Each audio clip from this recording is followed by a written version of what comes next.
Hello friends, welcome back to our channel bong couple on the wheels.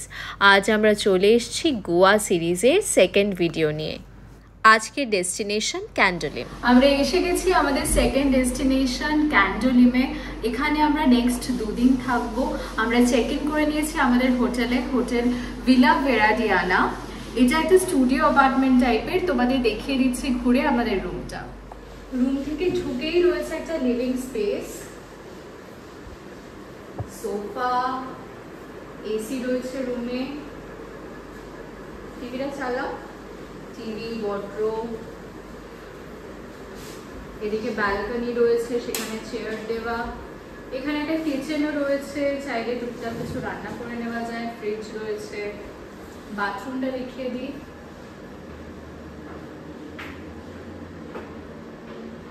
বেশ clean.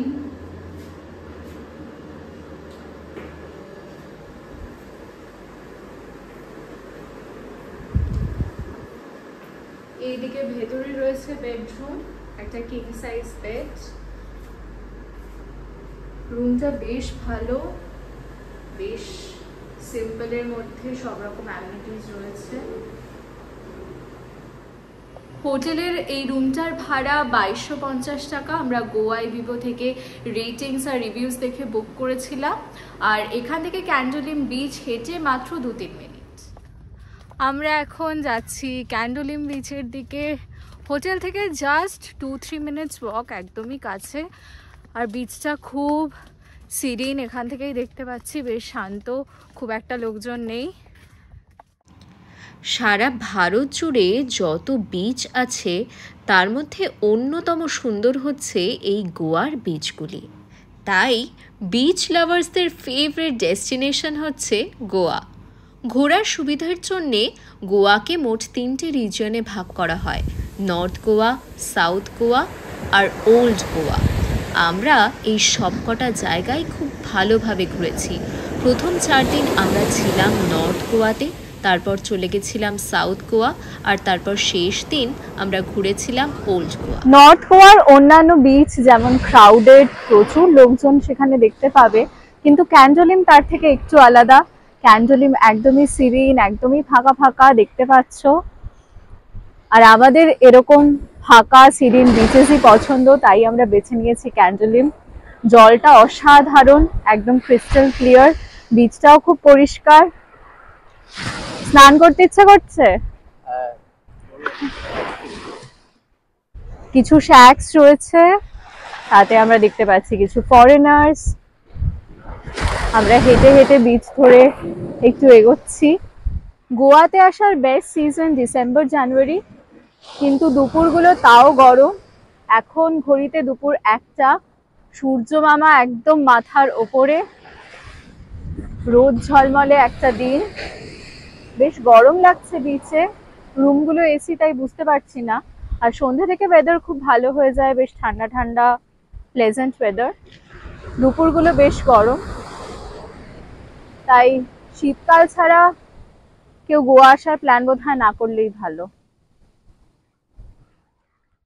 বিচটা যেমন সুন্দর, সেরকম বিচের লাগোয়া শ্যাক্সগুলো দারুণ হ্যাপেনিং। তোমরা এখানে বসে কিছু খাবার দাবার নিয়ে আড্ডা দিতে দিতে বেশ অনেকটা সময় কাটিয়ে নিতে পারো। এত সুন্দর একটা বিচ দেখে অনুরাগ দারুণ এক্সাইটেড হয়ে গেছে। এই দেখতে পাচ্ছ আমার পেছনে ছুটেছে স্নান করতে। আমি দাঁড়িয়ে এখানে ওর চটি পাহারা দিচ্ছি। ওই দেখো অনুরাগ স্নান করছে, ঢেউ একেবারে লুটোপুটি খাচ্ছে, খুব মজা করছে, বোঝাই যাচ্ছে। আমি যেহেতু সকালে স্নান করে বেরিয়েছি, তাই আর সেকেন্ড টাইম স্নান করার প্ল্যানটা রাখলাম না আজকে, অন্যদিন করব। কিন্তু সত্যি এত সুন্দর একটা বিচ দেখে স্নান করতে ইচ্ছেই করছে, লোভ লাগছে। বেশ অনেকটা সময় জলে লুটোপুটি খাওয়ার পর ফাইনালি অনুরাগ উঠল। আমরা রওনা দিলাম হোটেলের পথে। আমাদের হোটেল ভিলা ভেরাডিয়ানাতে কোনো ফুড অপশনস নেই, কিন্তু সেখানে দেওয়া ছিল আশেপাশের কিছু হোটেলের মেনু কার্ড। সেটা দেখেই আমরা লাঞ্চ অর্ডার করে নিলাম। দুপুরবেলা খানিকক্ষণ জিরিয়ে নিয়ে রোদ একটু পড়তেই আমরা বেরিয়ে পড়লাম সাইট সিনে। আমরা এখন এসে গেছি গোয়ার সেই বিখ্যাত ছাপোরা ফোর্টে। ছাপোরা ফোর্ট, যেখানে সেই বিখ্যাত দিল চাহতা হ্যার কাস্টমারি ফটো সবাই তুলতে একবার করে অন্তত আসেই। ছোট থেকে আমরা যারা ট্রাভেল মুভিজ দেখতে ভালোবাসি তারা সবাই দিল চাহতা হ্যার ফ্যান। সবাই একবার করে আমরা বন্ধুদের সাথে গোয়া ট্রিপে যাওয়ার প্ল্যান করে ফেলেছিলাম এই মুভিটা দেখে। সেরকম অনেক আনসাকসেসফুল প্ল্যানসের পর আজ ফাইনালি এখানে এসে দারুণ লাগছে। ছাপোরা নদীর তীরে অবস্থিত এই প্রাচীন ল্যাটেরাইট দুর্গ অনেক আগেই সামরিক দৃষ্টিকোণ থেকে পরিত্যক্ত, তবুও এটি একটি স্থায়ী ঐতিহাসিক স্মৃতিস্তম্ভ। আর নর্থ গোয়া আসলে সবাই অবশ্যই আসে এই ফোর্টে। ছাপোরা ফোর্ট ঘুরে আমরা চলে গেলাম কাছাকাছি ভ্যাগাটর বিচ দেখতে।